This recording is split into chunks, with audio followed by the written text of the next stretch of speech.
할렐루야. 말씀으로 하루를 여는 5월 12일 화요일 삼성교회 아침 묵상입니다. 오늘 말씀은 시편 1편 3절 말씀입니다. 그는 시냇가에 심은 나무가 철을 따라 열매를 맺으며 그 잎사귀가 마르지 아니함 같으니 그가 하는 모든 일이 다 형통하리로다. 아멘. 여러분 가장 좋아하시는 성경 구절이 있습니까? 무엇입니까? 그래도 성경을 한 장 정도 외우고 계시면 좋겠습니다. 제가 추천하는 본문은 시편 1편입니다. 시편은 찬양과 기도의 모음으로 구성된 시집이기 때문에 장이라고 부르지 않고 편이라고 부릅니다. 그래서 시편 1장을 1편이라고 하는 것이죠. 여러분, 시편의 1편은 모든 시편인 150편의 서시이자 전체 성경의 주제라고도 할 수 있겠습니다. 시편 1편은 그래서 꼭 외우시고 묵상하기를 제가 바라는데요. 여호와의 율법을 주야로 묵상하는 사람이 복 있는 사람이다 라고 오늘 말씀에서 말하고 있습니다. 그 묵상이 히브리어로 하가입니다. 하가. 짐승이 으렁 거리는 소리, 또 비둘기가 구구구구 거리는 소리, 또 사람이 읊조리듯 소리내 읽는 소리를 말하는 거예요. 그러니 말씀을 소리내서 읽는 것이 바른 묵상의 방법이라고 하겠습니다. 시편 1편은 히브리어로 이렇게 시작합니다. 아슈레이 하이쉬, 아 행복한 사람이여 하는 감탄문이 됩니다.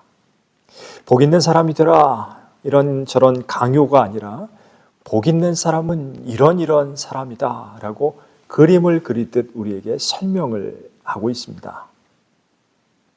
어떻게 말씀하나요? 복 있는 사람은 악인들의 꾀를 따르지 아니하고 죄인들의 길에 서지 아니하고 오만한 자들의 자리에 앉지 아니해야 한다. 누군가를 따르고 또 길에 서 있고 앉아 있는 것은 죄의 습관들이 우리에게 신압으로 익숙해지는 것을 말합니다. 처음에는 악한 이들에게 미혹되어 따라갑니다. 그 다음에는 죄인들과 함께 서게 됩니다. 그리고 다른 이들에게 빈정되는 사람과 같은 자리에 앉게 됩니다. 그렇게 하지 않는 사람이 복 있는 사람이랍니다. 남들이 모두 다 쉽게 악해지고 죄인과 함께하고 또 착하고 순진한 이들을 비웃는다고 할지라도 의도적으로 그렇게 하지 않는 사람이 복이 있다는 말입니다. 그러기 쉬운 세상 아닙니까? 그런데 사실상 그런 죄의 유혹을 이기기 어려운 시대입니다. 그럼 어떻게 이겨내란 말입니까? 예수님께서 공생애를 시작하시면서 광야에서 40일 금식 기도를 하셨습니다.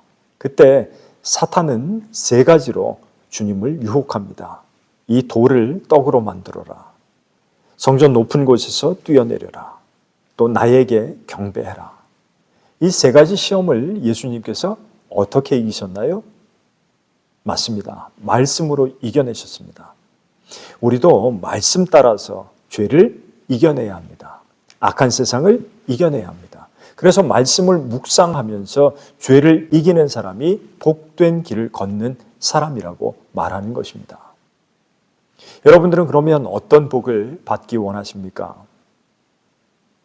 오늘 말씀은 그는 시냇가에 심은 나무가 철을 따라 열매를 맺으며 그 잎사귀가 마르지 아니함 같으니 그가 하는 모든 일이 다 형통하리로다. 복 있는 사람을 그렇게 그리고 있는 거예요. 형통의 복을 말하고 있습니다. 시냇가에 심기운 나무, 심기운 나무는 원래 그 자리에 있었던 나무가 아닙니다. 다른 곳에 있었지만 누군가에게 뽑혀서 새로운 자리로 옮겨 심기워진 나무입니다. 우리가 이 자리를 고른 것 같지만 사실은 하나님께서 원래 있던 곳에서 복의 자리로 옮겨 심어 주신 것입니다. 그러니 나의 나된 것은 바로 하나님의 은혜입니다.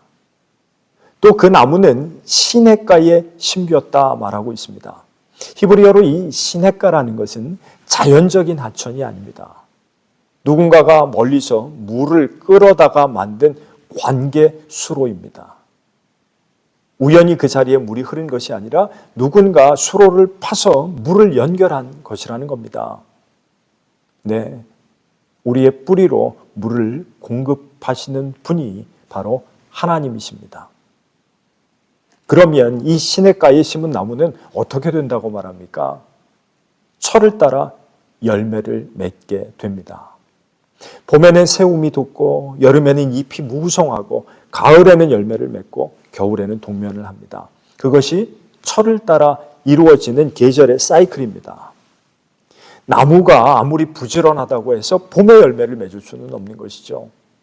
하나님이 정하신 창조 질서에 의존하는 것입니다.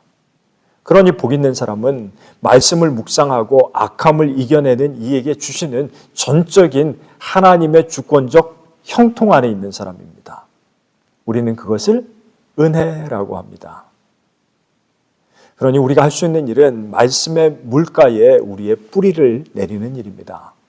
나머지는 하나님이 하십니다. 여러분 믿으십니까? 오늘 이 말씀을 묵상하시면서 복된 인생 되시는 저와 여러분들 되시기를 주님의 이름으로 간절히 축원합니다. 기도하겠습니다. 하나님 아버지, 오늘 이 아침도 우리를 말씀 앞으로 이끌어 주심을 감사합니다. 우리가 스스로 이 자리에 온 것이 아니라 주님이 우리를 옮겨 심어 주셨음을 고백합니다. 오늘 하루도 열매를 만들어내려는 조급함 대신 말씀의 물가에 깊이 뿌리를 내리게 하여 주옵소서. 주님이 정하신 때에 주님이 기뻐하시는 열매를 맺게 하옵소서. 예수 그리스도의 이름으로 기도드리옵나이다. 아멘.